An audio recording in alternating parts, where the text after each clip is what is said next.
Welcome back to the Constitutionals Podcast. I'm your host, Chad White. If you didn't know, this is the premier podcast for the website, cpluscomedy.com, like I just said. It's a website. Go there, turn up the microphone. Oh, press and play on the stopwatch. Here we are, another week, another news time. Nope, Constitutionals. That's how I should start out this show, just mixing up the shows.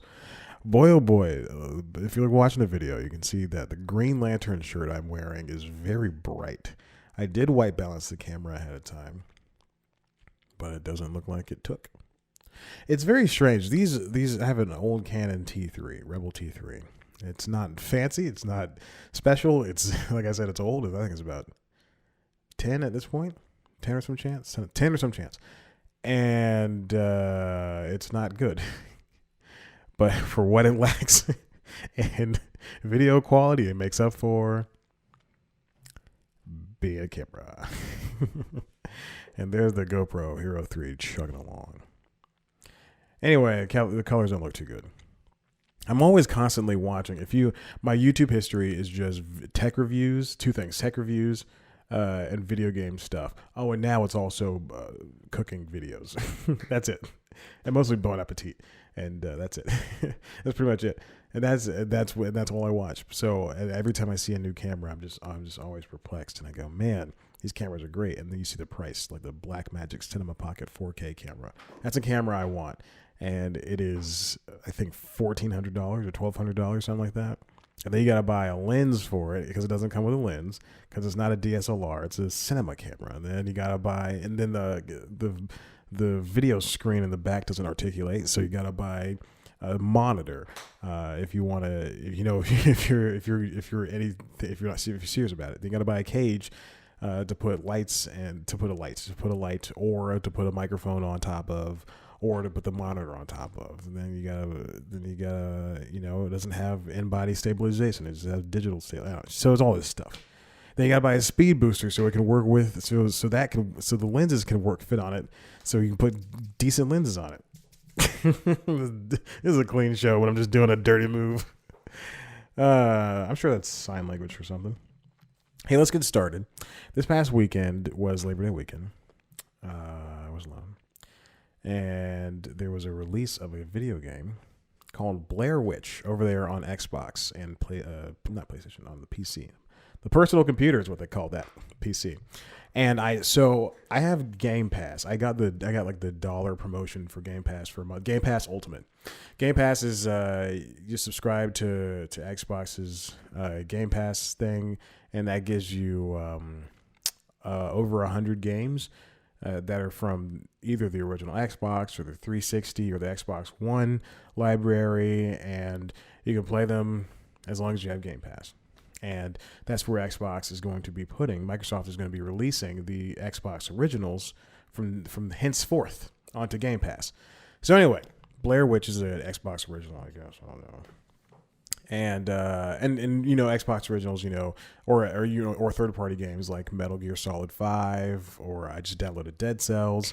So indie games, AAA games, all these type of things. So anyway, BLAIR WITCH is a video game based on the film that came out in the late 90s. And then there was a sequel, I think about 2 or 3 years ago, that did not do so hot. But this video game is third in line for the series because it still references the first 2 movies. And it came out this past weekend. Truth be told, I did not think it was a good video game, but I linked to the Rad Brad. He's the only person I watch. I don't even watch him regularly. I haven't watched him all year. Basically, essentially, I haven't watched him for like 2 years. But he's the only person I still subscribe to that plays video games for a living online or whatever. I don't know what that's called. But the BLAIR WITCH game, it's fine. It's a game that it does innovate on the horror genre, the simulation horror genre, where you're walking around and you're trying to figure out the story. The story's being introduced to you in bits and pieces, and then there's also monsters that are attacking, and you gotta, fight against them. But this is the only horror game where you can fight against them, essentially. So yeah, you got a video camera that can manipulate time, and then you got a dog. I'm sighing because this is not. I mean, So this game came out on Friday, I believe, or Saturday. No, Friday, because that's when that's when it was announced. Like it just came out, and I downloaded it Saturday. And I said, you know, I got a long weekend. I'm going to be alone. I might as well play it. So so Saturday night I sat down and I did the thing. Like I'm afraid of horror games. I hate horror games. I love a horror movie. Horror games. There's only two ways to kill me: playing a horror video game, or I can't swim, so throwing me into the deep end of a pool. So, I should not tell my enemies that. You're all my enemies. And this game, Blair Witch, is it's scary. It's very atmospheric, but it's not good. So I'm playing it on Saturday night, and it was very buggy. It was every time I moved, it felt like the game was supposed to move at maybe 30 frames or 60 frames per second, but it wasn't moving that fast. It wasn't moving that smoothly, I should say. It was moving kind of choppily to me, especially the opening part. And then I finally get to a scary part, about an hour later. Yeah, I'd say about an hour later. And it was working, but it wasn't. I'm sorry, I just saw a gnat walking across a bunch of papers I have stacked in this corner over here. It was a giant gnat. Anyway, yeah, so Blair Witch, scary game. People, and then the reviews, people like I do not follow reviews. But I had to. Monday and Tuesday, I had to see what the reviews were saying about this game, because it's not, to me, not good. I'm not interested, but they're saying it's innovating. One thing I am interested in, though, Monday was the premiere of Steven Universe the movie on Cartoon Network. Steven Universe is about a little fat boy who's half alien, half human, half crystal gem, and he fights with these three other crystal gems. Oh, I think it's actually 6 now. A bunch of other crystal gems they're all women. They're all from this space, a planet called Gematoya or some, I don't know. And then they're all lesbians, which is true. That part's true. They're all lesbians, and the fan base will smack you in the face with that fact every single time. You see this? Anyway, wonderful film. Stars a bunch of famous people. Not a bunch of famous people, just a very good voice cast. It's a time jump forward. It was really fun to see Steven Universe go into the future. And now, so the show was on 6 seasons, and now the show is going to continue on after the movie. Steven's now 16 years old, and he's learned how to control his powers, and all these, he has all these friends, and now some of the gems are living on Earth, and it's amazing. It's a musical. So there's a lot of, Warner Brothers distributed it. So there's a lot of songs. Obviously, that's what a musical is. But one thing I do want to note is that there's a lot of TV shows, a lot of cartoons that came out that were movies. No, a lot of cartoon to TV show movies. A lot of TV shows that. A lot of TV shows that take themselves in movies, and they're just quite frankly not good, or they feel like not good. I'm not going to say not good, but they feel like they're just really long episodes of the show. And that argument has been made about South Park, bigger, longer, and uncut, and the Simpsons movie. And I have to disagree with both, because those feel, especially watching this movie, because this movie told a singular story. There was no B story. Which I think is what really helped. And I mean, truth be told, this movie could have been in theaters, and I think it would have done decently. Because I did watch Dragon Ball Super Broly, the new Broly movie. It's on Stars. I watched it, and while it is, I'm gonna say this. Gonna go out and say this. This means nothing to nobody. Dragon Ball Super, the Broly movie, or whatever it's called, is hands down the best Dragon Ball movie to ever come out. It was so good. The fighting was excellent. The voice acting was great. I know one of them is dealing with some sexual assault stuff right now, and I know that the dub cast is dealing with a bunch of slurs that they said in a private recording session. But listen,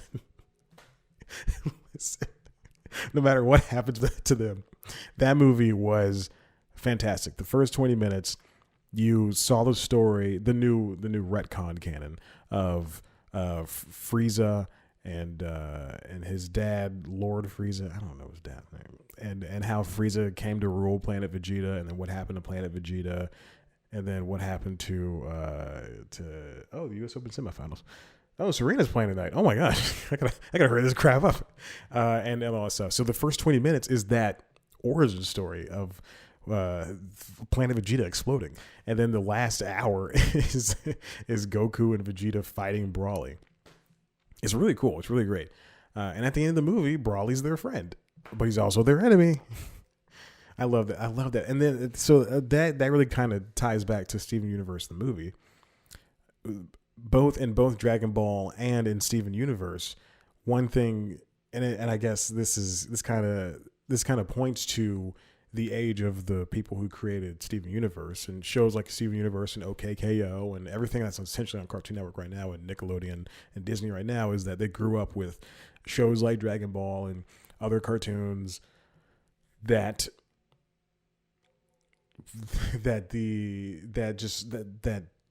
really shaped who they are as people. And Steven Universe and Dragon Ball, they become friends with their enemies, which is amazing. You don't have to kill somebody to defeat them. You can be their friend, befriend. Dragon Ball Super Brawly was a fantastic movie. What is the name of that movie? Dragon Ball Super Brawly movie. It was so good, I thought about watching it. It's called Dragon Ball Super Brawly. People loved it. It made money. There's going to be more Dragon Ball Super, obviously. But the one thing I do want to say about that movie is that it felt... This is obviously in the next arc of the Dragon Ball Super, TV show. They're gonna pad that out, the Brawly thing, to be part of, the next 14, 15, 20 episodes. Anyway, Steven Universe the movie it was just an A story, and it was Steven trying to fix his friends that were turned back into their original selves. And then he's also trying to fix himself. And that was it for 80 minutes, and it did not feel, everything was done in sequence. It felt like a sequence there's a movie that Family Guy did in 2006, I believe. Stewie Griffin, The Untold Story. The only reason I know this is because I looked at it today. I looked at the Wikipedia page today. And when that aired, it came out on DVD. It did not air on TV yet. It came out on DVD, and it was about 80 minutes long. Fox aired it on as the season finale for, whatever that year when it came out for Family Guy. And it was 60 minutes, an hour long with commercials. 60 minutes. And but they broke it up into 3 episodes. So whenever you watch Family Guy reruns on Adult Swim, Adult Swim is where you'll see it. Then you'll see, this episode's called Stewie Be Good. This one's something about Stewie. This other one's about something about Stewie, and they're all about Stewie trying to find out who his real father is. But it turns out to be Peter. I think, I don't remember. And that felt like an extended, long episode. Whereas Steven Universe, the movie, we have Steven coming back to Earth after, spending some time with the Diamonds and trying to help them rebuild Homeworld. We have Garnet and Amethyst and Pearl. We're all learning, backstories about them and why they're here on Earth and why they continue to stay on Earth. Everybody did their part. One thing I do want to note is that this pissed me off so much. Chance the Rapper was said to be a part of the movie in the musical process. He co-produced one song, and there's also like 7 other people that co-produced that same song. Don't advertise that Chance the Rapper is a part of it if he's barely a part of it. Truly, you don't see Kanye West did a song. Oh God, what is the song that I'm thinking of? What is the Kanye West song? All of the Lights. And all the people in the background of that song, I think it was like Elton John, All of the Lights. I think it was like Elton John and Mariah Carey. Let me look at before I continue talking with my foot mouth. Okay, so it was John Legend, The Dream, Ellie Jackson, Alicia Keys, Fergie, Kid Cudi, Elton John, Drake, and Rihanna. And they did the additional vocals. And no one would know about that unless you looked at the liner notes. I'm just saying, just because you had a chance to rap it doesn't mean you can just use them and stuff like that. Anyway, wonderful film. Steven Universe, the movie. I urge you to check it out. Very, very good. Very, very good. I can't wait. And the music is great too. I spent all of Tuesday listening to the music. I actually watched it at work. Don't worry, I wasn't doing anything at work. There was nothing was in my list to do. And I was watching it, and it was just great to sit there for 80 minutes and just in my browser window, arms crossed, just sitting on my yoga ball, just watching this movie at 8:00 in the morning. I got there early so I could watch it because there's no one in there at 8:00. I don't think. Oh my God, Steven Universe the movie, one for the ages. And the Simpsons movie is good too. Definitely check it out. Listen, we're gonna take a break. And then we'll come back to the last two stories. One. Oh, crap. Oh, my God. That is embarrassing. I tried to press go on the timer, and it didn't. The phone went to sleep immediately. Speaking of phones, listen, I just saw a leak for the Google Pixel 4. And it looks, every year, Google and Samsung and Apple, the rest of them, they release these phones, and they're all iterative on the previous versions of the phones, as well as the market leader, which is iPhone, and the market follow-up, which is Samsung. And then Google's over here. Their Pixel 4 gets rid of the front face. I have a Pixel 2 XL. The Pixel 4 is getting rid of the front-facing speakers on the and on there. It's gonna get rid of the back fingerprint sensor, and this is in favor of Face ID and under the glass fingerprint sensor and downward firing speakers. Google, you don't have to follow the trends, man. Just do your own thing. All right, let's get on with this. This is part 2. This next story comes from NPR, written by Lynn Early. This is Heard On Morning Edition. For many authors, celebrity book clubs are a ticket to success. And this is talking about what is her name? What is her name? Looking for somebody. Nicole Dennis-Benz, and she has a book named Patsy. Now, there's a lot of people you might know that have their own book clubs. Oprah has a book club, and then that copycat Reese Witherspoon has one. That copycat. If I got her name right the first time, it'd be so funny. Just to torch her. You're torched. And then Jenna Bush Hager also has one on the Today Show. She recently announced her August pick, which was Nicole Dennis-Benz's novel Patsy, to excited cheers from her audience. Now, of course, obviously, that when Oprah would do her book club on her show, she would announce a book every month. And same thing, Reese Witherspoon does the same thing. And when that happens, the book sales often jump up, 1,000, 3,000%.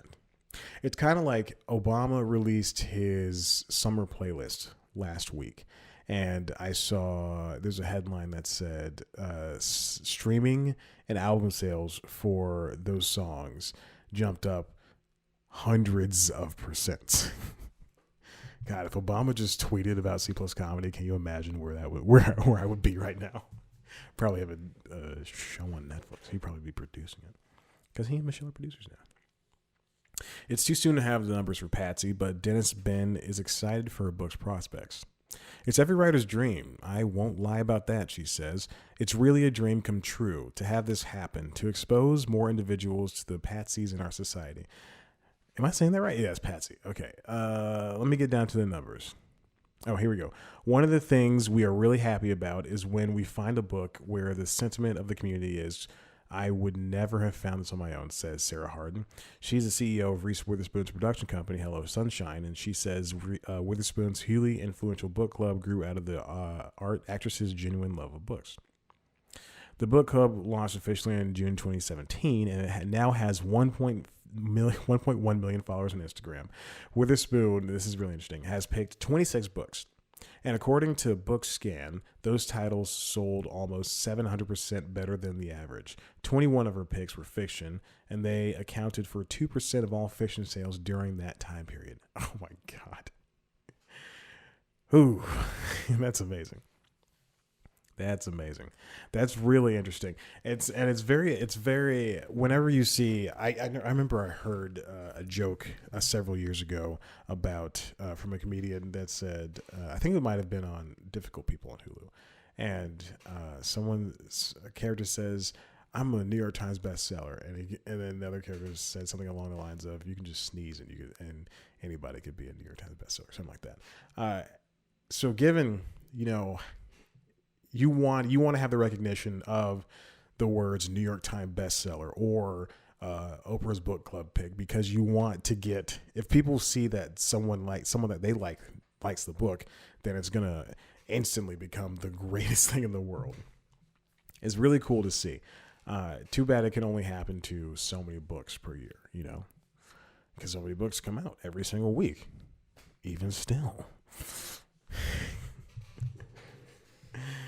Oh my gosh. Okay, that's the end of the article. Yeah, truly, I don't know why I put this on here. That's because I want to talk about books. I have not read a book in a little while. I was in the middle of The Road, because I've never read that before, and it's on Showtime. The movie's on Showtime, so I want to catch up and read it. I haven't done it. It's been a year. And I also am in the middle of Creativity Inc. It's a book about Pixar, and it was pre-John Lasseter's sexual rampage. Nope. Shouldn't say that. This next thing comes from The Hollywood Reporter, written by Stephen Galloway. How the Middle Fell Out of Hollywood. And this is talking about movie studios, talent agencies, PR firms, everything. Essentially. And I'm going to give you the thesis of this article up front. Either something is a big AAA blockbuster and it's expected to do well. And more than likely it'll do well. Or it's going to be an indie. The middle is there's no room for the middle anymore in Hollywood.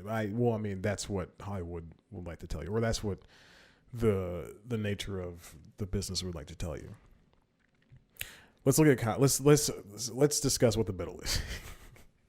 As if this is the podcast Philosophy Now, where the host brings up an idea by Kant and Aristotle and Socrates. And then he goes, let's discuss what this means. Let's discuss what the Hollywood middle is, everybody. Listen to Philosophy Now. It's an interesting podcast about philosophy. If you're interested in philosophy, go ahead. If you're not, you won't be now. I'll tell you that much.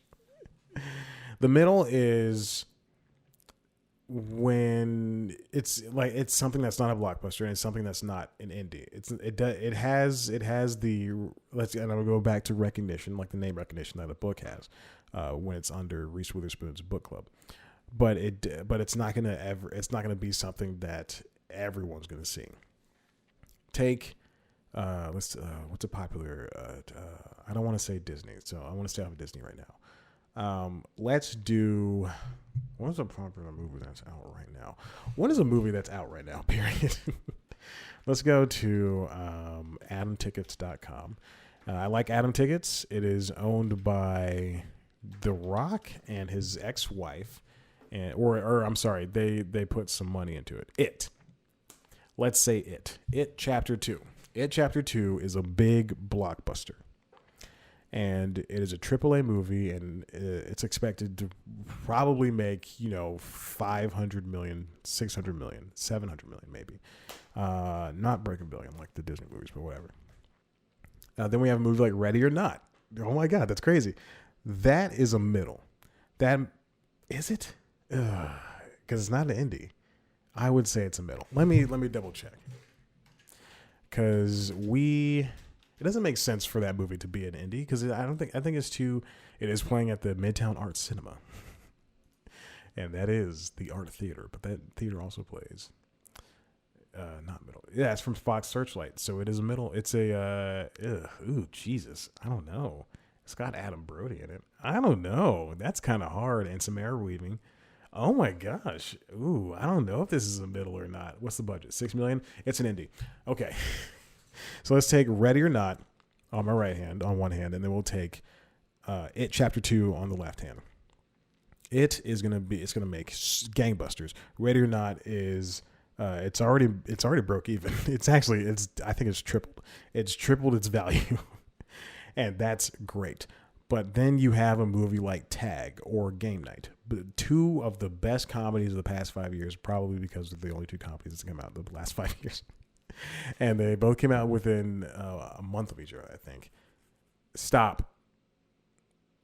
Google. Stop. Okay, I'm sorry. I'm very sorry. I saw the Google Home on my desk light up. It might have heard me say okay, and then some form of Google after that. Any hoosers. The middle is I've been trying to define this for so long. I got a dalliance. I don't know what I'm talking about anymore. Let's see. So anyway, the middle is something like Tag or Game Night. Where it's not expected to do well, or it's not expected to be the best, but they also didn't drop a lot of money on it, so it's not going to be a franchise or anything. Yeah, that's the middle. That's it. That's what the middle is. Boom. I win. Here's from the article. Since the Walt Disney Company began the modern-day charge with its acquisitions of Pixar, Marvel, Lucasfilm, and most of Fox, the notion that bigger is better has replaced the once fashionable conceit that small is beautiful, articulated in the best-selling 1973 book of that name by economist E.F. Schumacher. Even today, Schumacher wrote, we are generally told that gigantic organizations... All right, let's skip past this. Okay. He basically talks about gigantism. Now, gigantism is penetrating mid-sized companies and massive ones alike, organizations with only a few hundred staffers as well as mega corporations with thousands. This summer alone, Hasbro snapped up Indie Studio Entertainment One for $4 billion. CBS and Viacom finally agreed to combine, again, to form an entity valued at $31 billion. And United Talent Agency tried but failed to acquire rival Paradigm Talent Agency. Middle ground is receding, giving way to two extremes, the very large and the very small. And what you don't want, and this goes back to my fight against Disney. Disney, please hire me. I will accept any job you give me. But this goes to again to my battle against Disney merging with Fox and having access to Searchlight Pictures, to 20th Century, to the TV stuff, to everything that Fox Broadcasting did not keep. You don't want that. You don't want them just making. Not every movie is going to be has to be a tentpole, and that's what they're trying to do. I watched Mortal Engines a couple of weeks ago, and that's a Peter Jackson flick. I think it was a Fox movie too. It was a big flashy movie, and I guarantee it's supposed to set up a dozen other films, but it didn't because it wasn't accepted, and it's not entirely amazing or good. Okay. Okay. So among some of the reasons why there are big companies combining forces, in addition to obvious cost savings in human resources, accounting, field offices, and so on, are the ability to combine complementary divisions, providing a one-stop shop for clients and the opportunity to strengthen global offices, especially when date openings around the world make it imperative to have multiple people in multiple places. You need boots on the ground, says one of the people. Macroeconomic factors are also at play in the current state of mid-level mergers. Among them, the lower corporate tax rates ushered in with the December 2017 passage of the Tax Cut and Jobs Act, and a flood of private equity cash that's entered the market. People are looking for alternative investments at a time when interest rates are low. I don't know what the heck this has to do with the. I don't know what this has to do with their movies there or anything. Mergers and acquisitions throughout America have been heading upward since 1985. Oh my God, this is stop talking about movies. Anyway, you don't want mergers to happen. I mean, they can happen, but they're going to be taken away from both the medium-sized guy and the smaller guy, but mostly the medium-sized guy who can't afford to stay afloat. That's the middle. Who can't afford to stay afloat in a world full of big guys. Small ones. Let's look at Annapurna. Annapurna Pictures, that I talked about last week, is an indie outlet. Or Plan B. Plan B Pictures, yes, by Brad Pitt, which is the subject of this week's News Time, or one of the subjects, by Brad Pitt, Jennifer Aniston, Brad Gray, and some other people. They're not, even though they're producing great work, Annapurna is putting out Moonlight, If Beale Street Could Talk, and Kick-Ass, and so many other great movies, great small movies, but just because they're doing that, they're getting the award recognition. It doesn't exactly translate to dollars. Now, Annapurna this week, I think just 2 days ago, managed to get $200 more in funding. So they're going to be operating for a little bit longer. But we got something like MoviePass, which failed because it was getting too big. It wasn't able to sustain itself. Whereas Annapurna was able to. Annapurna was able to get another line of credit. MoviePass wasn't. MoviePass exhausted everything. And the writing was on the wall since day one. So we have small outlets like Annapurna going against Disney. And then we have small channels, IFC, going against ABC. Well, IFC is owned by AMC, so, whatever.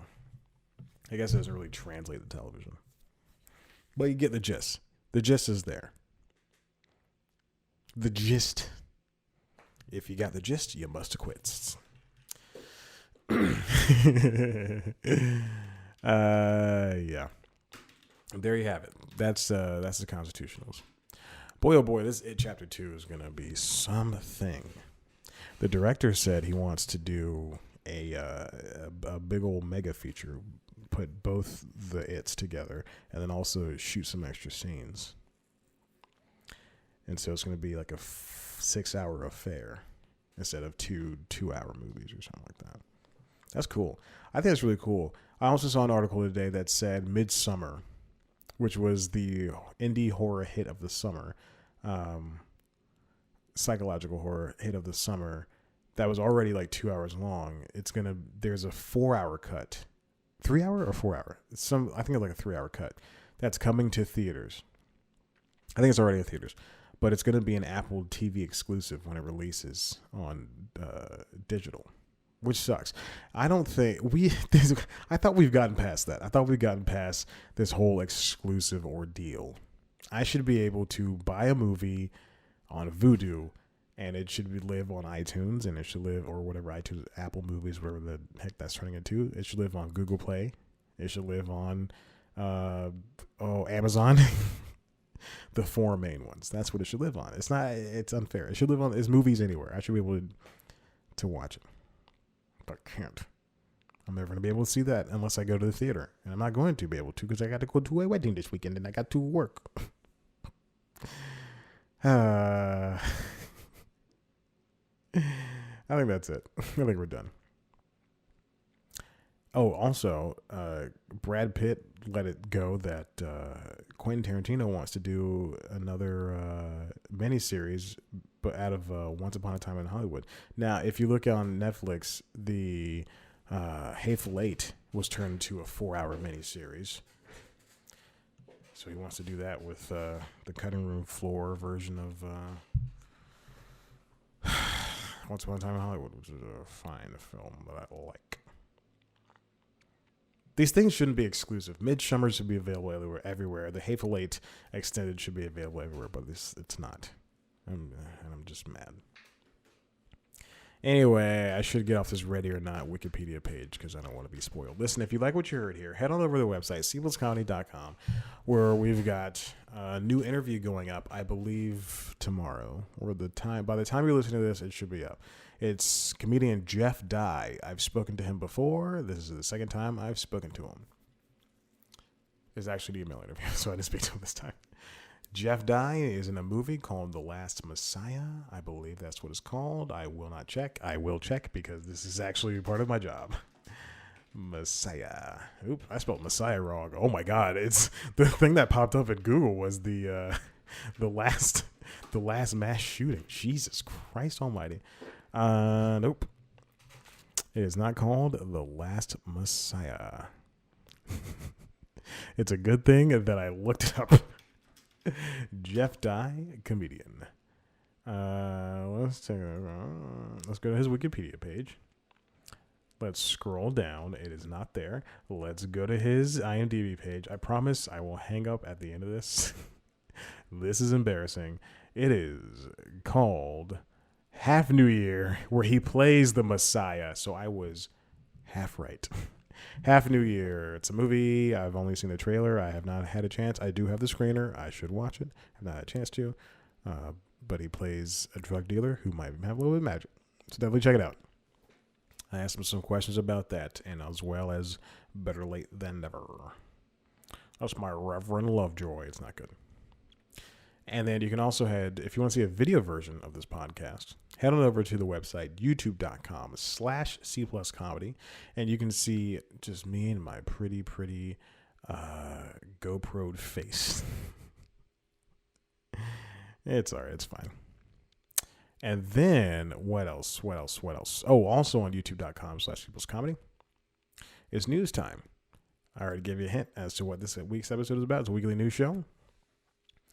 Investigative news show, I guess that's what you would call it. And I take a look at one topic in the entertainment community. This week's episode is celebrity-owned businesses that aren't involved with their acting. Check it out. And that's it. Oh, the podcast. Listen to it, subscribe to it, tell your friends, rate it on iTunes, because apparently that's how things get done now. Rate it on iTunes, give me some reviews. And that's it. Okay. Thank you for listening. I appreciate it. Bye.